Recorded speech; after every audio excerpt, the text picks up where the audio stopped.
All right, Nick, let's talk about the Detroit Lions. Let's talk about the NFL draft. It has concluded.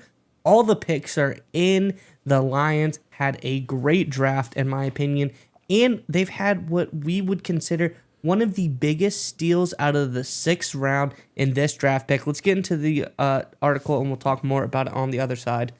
This is from Detroit Free Press. It says the Lions, led by general manager Brad Holmes, traded up for the third time Saturday and selected LSU defensive tackle Mekhi Wingo in the sixth round with the number 189 overall pick.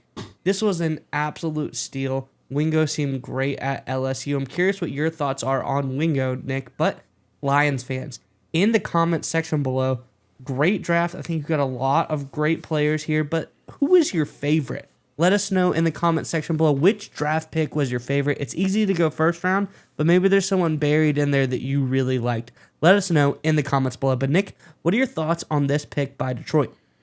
So first of all, at the top level, this is incredible value for the Lions. Wingo was slated by pretty much everybody to be a top 100 prospect. The Ringer had him as the 85th best player in the entire draft. NFL.com had him slated to go early in the fourth round, so right around 100 or so. So to get him halfway through the sixth round is insane value by Brad Holmes and the Lions, and once again, a great job here. But when you focus on the details, it looks even better for the Lions because the knocks on Wingo, and hear me if you've heard this before, is a guy who had a great college career, was tough, was a leader, was a productive guy, played in a competitive environment, good competition at LSU, but his measurables were a little slow, right? He's a little undersized, and he had a little bit of an injury concern, and so he fell in the draft.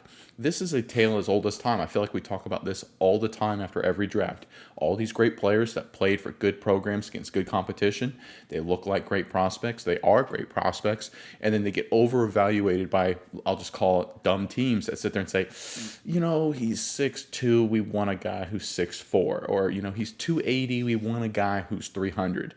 But he's a great football player. I don't care what it says, if he's an inch shorter than you'd like. If he's a great football player, which I think Wingo is, why would you not pick him up? And I think this is just an example of the Detroit Lions recognizing that and getting themselves a quality player in Mekhi Wingo. I think these are the kind of moves, right? When you hear about guys who were drafted in the 5th, 6th, 7th round and go on to have really good NFL careers, you're like, how did they fall so late? It's because teams make the stupid decision and relying on measurables that really don't matter. I think a lot of teams did that. In the case of Wingo, the Lions didn't, and they got themselves a great player here. Yeah, Nick, and there's more than just this guy's play that I think drew me to him when I did the research on him. He seems like a great teammate, and he seems like the ultimate competitor.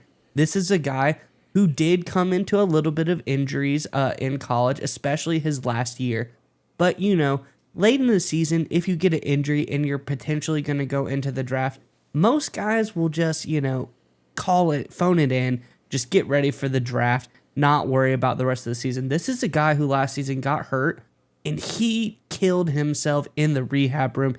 He absolutely got after it and made it back for LSU's bowl game. How many guys are going to do that? I think that just shows me his work ethic, his dedication to his team, and just something you like to see out of a player. Also, this is a guy who got the number 18 jersey. He's a captain for this team as well. I think that this shows he has that leadership ability. Just between him working so hard to get back for the bowl game and his teammates electing him as a captain, this just shows he's got some of those intangibles to bring into the defensive line room and hopefully, help everyone. That Lions defensive line room, it's great. They have so many good players in there, but I think this is a guy that can help and, be like a guy like Aiden Hutchinson, who's a natural born type of leader.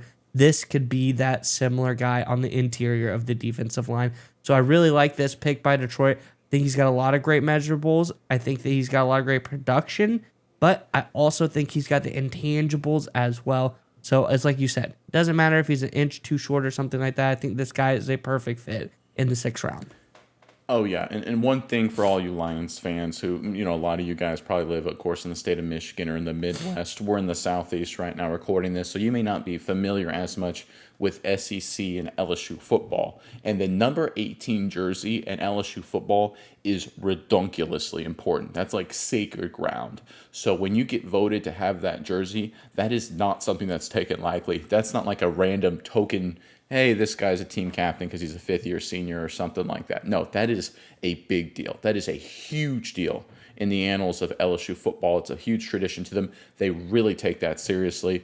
All prior athletes, all prior graduates, the program at the time, the coaches, the administration, it is a serious thing to get awarded the number 18 jersey, to be allowed to wear that number. So the fact that Wingo was given that by the program there in LSU is a great sign that, again, speaks to the character. Not only is this guy a great value guy, and you kind of hit on this too, he seems like a Dan Campbell kind of player, a guy who was a draft prospect and says, you know what, I don't care, I'm going to play the bowl game anyway, right? That seems like a Detroit Lions kind of guy. So you've got a guy who's a great value, you've got a guy who slid in the draft because other teams were focused on the wrong measurables, and you've got the right character guy.